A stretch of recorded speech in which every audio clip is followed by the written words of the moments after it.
Halo good people, bagaimana kabar Anda? Sehat? Semoga sehat.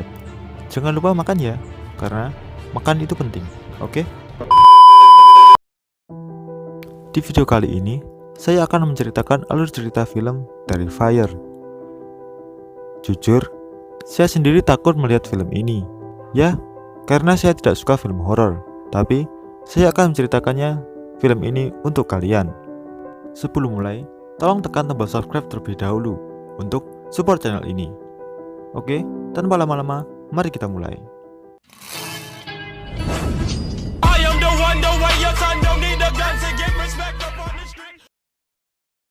Cerita berawal dari sebuah talkshow yang menghadirkan bintang tamu wanita yang mukanya hancur. Anjir emang, scene pertama aja sudah serem. Di sisi lain, ada badut yang menendang TV ketika menonton acara tersebut dan memperlihatkan dia sedang mempersiapkan alat-alat untuk aksinya. Bagaimanakah aksinya? Scene kembali ke wanita presenter yang tadi. Tampak ia sedang menelpon pacarnya dan curhat masalah dirinya yang ketakutan saat mewawancarai wanita tersebut. Dan ia bilang kepada pacarnya, jika mukanya seperti itu, lebih baik untuk membunuhnya saja. Saat sedang asik menelpon, ia merasa ada yang mengawasinya dan tiba-tiba muncul wanita dengan wajah hancur itu lalu mencolok matanya sampai mukanya hancur. Anjir, mantap. Scene berpindah lagi ke dua orang wanita yang salah satunya mungkin sedang mabuk. Sebut saja si hitam dan si blonde. Rambutnya, oke? Saat mau pulang dan berdebat siapa yang menyetir, si hitam melihat sebuah badut yang berdiri di pinggir jalan dan memberitahu kepada si blonde yang sedang mabuk tapi malah memanggilnya. Tiba-tiba, badut itu menghilang. Mereka pun pergi untuk mencari makan di sebuah restoran pizza. Saat asik mengobrol, muncul badut yang tadi masuk, duduk dan langsung menatap si hitam. Mereka pun tatap-tatapan. Si blonde berulah lagi dengan mengejek dan mengajak selfie. Tapi tatapan si badut itu masih ke si hitam. Kayak ada hasrat tersendiri gitu. Badut itu pun mencoba menghibur si hitam dengan mengambil cincin dari sebuah kotak permen dan memberikannya kepada si hitam. Badut itu lalu pergi ke belakang. Saat di belakang, pemilik toko itu mengusir badut itu keluar dari toko. Entah apa yang dia lakukan di belakang. Saat mereka berdua mau pulang dan berjalan ke mobil, tapi ban mobil mereka pun kempes dan tidak bisa pulang. Si hitam lalu menelpon temannya untuk menjemputnya. Dan di restoran tadi tampak seorang pegawai yang sedang membersihkan toilet yang kotor karena ulah badut itu. Ketika selesai membersihkan dan ke belakang, tiba-tiba ia kaget melihat bosnya yang sudah mati dibunuh dan dipenggal kepalanya oleh seseorang. Lalu, muncullah badut yang mengerikan dari belakang dan langsung mengejarnya. Pelayan itu mencoba kabur tapi sialnya, tangannya berhasil dipotong.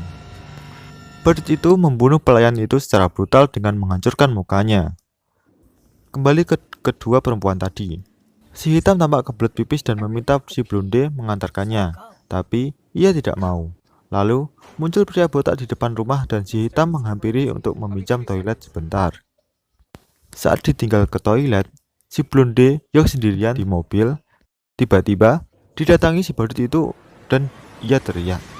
Si hitam yang baru selesai dari kamar mandi bertemu dengan wanita yang sedikit tidak waras dengan menggendong bayi mainan. Si hitam lalu pergi meninggalkannya. Saat berjalan keluar, tiba-tiba lagi muncul badut yang mengerikan itu dan mengagetkannya. Si hitam langsung lari dan bersembunyi dari badut yang mengejarnya. Setelah main petak umpet, si hitam pun ketahuan dan kakinya ditusuk oleh badut itu supaya tidak bisa kabur. Tapi si hitam berhasil melawan dan bisa melarikan diri. Saat meminta pertolongan kepada si pria botak itu, dia disekap oleh badut itu dan disuntik obat bius kepadanya. Saat tersadar, ia terkaget karena melihat si blonde sudah ditelanjangi dan digantung terbalik. Badut itu pun lalu menggergaji bagian kemaluannya sampai ke ujung kepala. Anjir. Saat dihampiri, si hitam bisa melawan dan menusuk punggungnya dengan pisau. Kenapa gak kepalanya saja sih? Tai emang, kan jadi panjang ceritanya. Oke, lanjut. Badut itu mengejar si hitam kembali. Saat mau melawan lagi, dia menembak kaki si hitam, duar, dan langsung terjatuh. Badut itu menghampiri dan mau menembak lagi. Pelurunya habis. Dan ia pergi mengambil pelurunya. Tidak sengaja, ia melihat HP si hitam bersembunyi dan ada pesan dari saudaranya yang memberitahu dia sudah sampai. Dan badut itu menyuruhnya masuk lewat belakang. Di sana, si hitam kembali dan ditembak oleh badut itu. Dan hal itu dilihat oleh perempuan yang sedikit tidak waras tadi. Perempuan itu pun langsung lari ketakutan dan melaporkan apa yang terjadi kepada pria botak tadi. Karena dianggap gila, pria itu pun tidak percaya lalu mendorong wanita itu dan terjatuh. Karena penasaran dengan yang dikatakan perempuan itu, ia pun mengecek ke bawah dan tidak ada apa-apa. Saat pria itu menelpon seseorang, dan tiba-tiba muncul badut itu dari belakang dan memukul kepalanya dengan palu. Scene berpindah lagi ke perempuan yang dimana ia kehilangan bayi bonekanya. Lalu, ia melihat bonekanya sedang digendong oleh badut itu. Perempuan itu menghampirinya dan memeluknya. Tampak di sana, badut itu sangat memerlukan kasih sayang.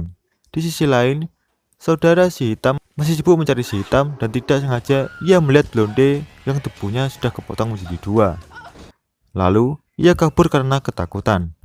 Dan ia melihat seseorang yang terjatuh di sana, yang dikira adalah si hitam.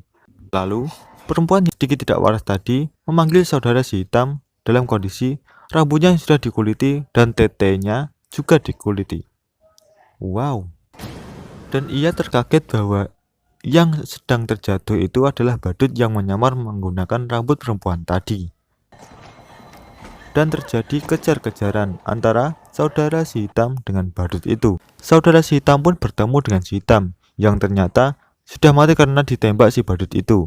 Lalu, ia ditolong oleh pria botak itu yang ternyata masih hidup. Mereka berdua bersembunyi dan mencoba menelpon polisi. Tapi, si badut datang lagi dan membunuh pria botak itu. Si saudara yang mencoba kabur, akhirnya tertangkap juga dengan ditabrak mobil oleh badut itu dan langsung pingsan. Badut itu tampak sedang menghancurkan atau memakan wajah saudara perempuan si hitam. Lalu, datanglah dua orang polisi yang menyuruh badut itu untuk angkat tangan. Tapi, badut itu mengambil pistol lalu menembakkan pistolnya ke mulutnya sendiri. Polisi pun kaget saat mengetahui bahwa saudara perempuan si hitam masih hidup. Korban yang berhasil dibunuh badut itu dibawa ke rumah sakit untuk otopsi. Dokter itu pun membuka kantong mayat yang berisi badut tersebut. Lalu, ia terheran-heran karena melihat badut itu menyengir. Dan tiba-tiba, lampu di ruangan itu konslet dan badut itu pun bangun dan langsung menyekik dokter itu sampai mati. 1 tahun kemudian, saudara si hitam itu pun berhasil sembuh, tapi dengan muka yang sangat hancur, seperti wanita di scene awal film tadi, dan cerita pun tamat. Untuk saya sendiri sih, film ini sangat menyeramkan sekaligus bisa membuat saya terngiang-ngiang. Anjir emang. Untuk kalian yang suka genre film seperti ini, worth it lah untuk kalian tonton. Apalagi yang berbau-bau psikopat. Oke, mungkin cukup sekian video kali ini. Jangan lupa support dan subscribe. Jangan lupa minum hari ini.